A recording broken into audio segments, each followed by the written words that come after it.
Hello friends, welcome to study of commerce. आज हम इस वीडियो में अकाउंटिंग स्टैंडर्ड्स की बात करेंगे। ये क्लास 11 के बच्चों के लिए ज़्यादा यूज़फुल रहेगा। बाकी अकाउंटिंग स्टैंडर्ड तो कॉमर्स में आपको पता ही होना चाहिए। ठीक है, तो चलिए स्टार्ट करते हैं। अकाउंटिंग स्टैंडर्ड्स, तो अगर हम सिंपली बात करें तो अकाउंटिंग स्टैंडर्ड्स बेसिकली एक रूल्स होते हैं। ठीक है, कुछ प्रिंसिपल्स और रूल्स होते हैं जिनको हम फाइनेंशियल स्टेटमेंट बनाते वक्त फॉलो करते हैं। ठीक है, accounting standards are written policy documents.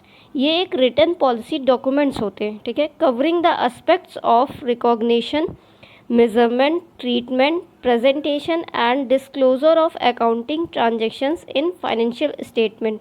ठीक है, तो ये एक रिटन डॉक्यूमेंट होते हैं, पॉलिसीज़ होती हैं, कुछ रूल्स होते हैं जिनको हम फाइनेंशियल स्टेटमेंट में फॉलो करते हैं, चाहे वो मेजरमेंट के पर्पज़ से कर रहे हो, चाहे किसी प्रेजेंटेशन के ट्रीटमेंट के पर्पज़ से कर रहे हो, चाहे डिस्क्लोज़र अकाउंटिंग के डिस्क्लोज़र के पर्पज़ से कर रहे हो। ठीक है, accounting standard is an authoritative statement issued by ICAI। तो अकाउंटिंग स्टैंडर्ड जो है एक ऑथोरिटेटिव डॉक्यूमेंट होता है जो कि ICAI के द्वारा जो है इशू किया जाता है। ICAI का फुल फॉर्म क्या होता है? Institute of chartered accountant of India. ठीक है, a professional body of accounting. ICAI एक प्रोफेशनल बॉडी होती है अकाउंटिंग की इन आवर कंट्री। ठीक है, in simple words accounting standard is a common set of principles.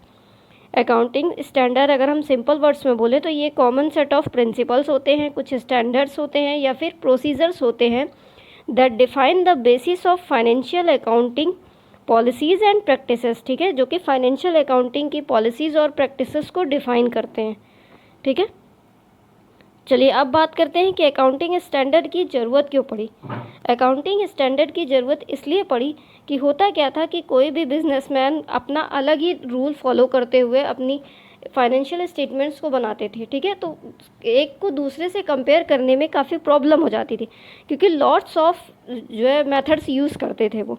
लेकिन जब से अकाउंटिंग स्टैंडर्ड आ गए हैं तब से जो वेरिएशन है वो कम हो गया है। ठीक है, अब कंपेयर करना आसान हो गया है क्योंकि अब आपके 14 या 15 अकाउंटिंग प्रिंसिपल्स होते हैं, या बहुत ज़्यादा होंगे तो 20 होंगे।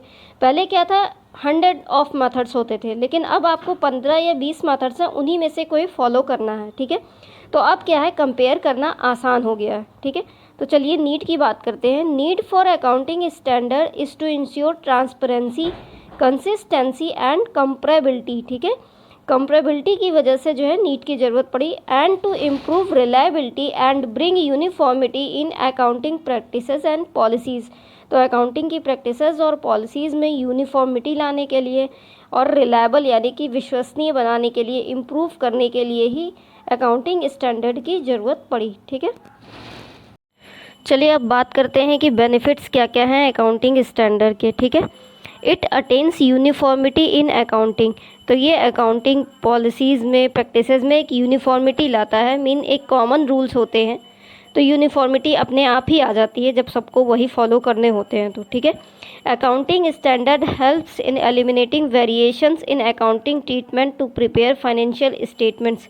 मैंने आपको बताया ही था कि ये वेरिएशन को कम करता है। जहाँ 100 मेथड्स थे अब वहाँ 15-20 है, तो अपने आप ही वेरिएशन कम हो जा रहे हैं। ठीक है, नेक्स्ट है आपका improve reliability of financial statement. Financial statement की रिलायबिलिटी को भी ये इम्प्रूव करता है क्योंकि इससे हमें आसानी से विश्वास हो जाता है कि हाँ हमारा स्टेटमेंट सही है।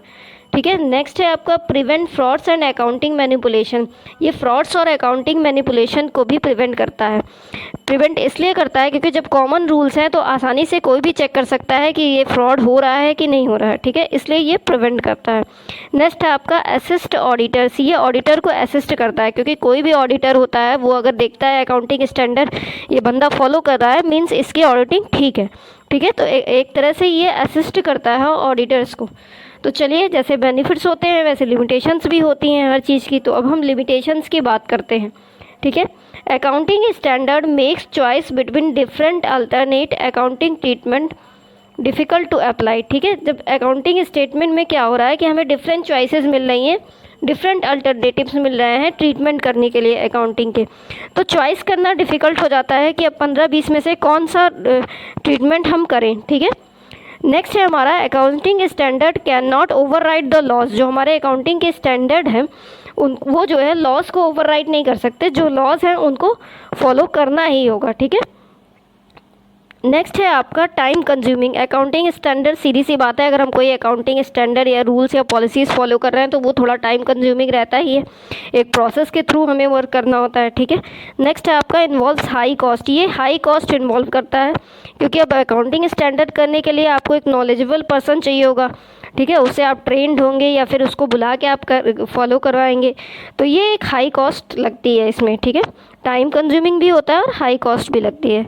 नेक्स्ट है आपका accounting standard are man made, क्योंकि अकाउंटिंग स्टैंडर्ड मैन मेड होता है। अब ICAI जो बॉडी है उसमें मैन ही तो हैं जो डिसाइड कर रहे हैं, ठीक है। तो ये एक मैन मेड स्टैंडर्ड होते हैं, तो ये hence it does not pass the verification test always, तो इसमें बार बार वेरिफिकेशन टेस्ट नहीं हो सकते, ठीक है। आई होप आपको अकाउंटिंग स्टैंडर्ड अच्छे से क्लियर हो गया होगा। अगर आपको कोई भी डाउट हो तो आप कमेंट करके पूछ सकते हैं, और आगे के टॉपिक्स पढ़ने के लिए आप इस चैनल को सब्सक्राइब कर सकते हैं, ठीक है। Thanks for watching.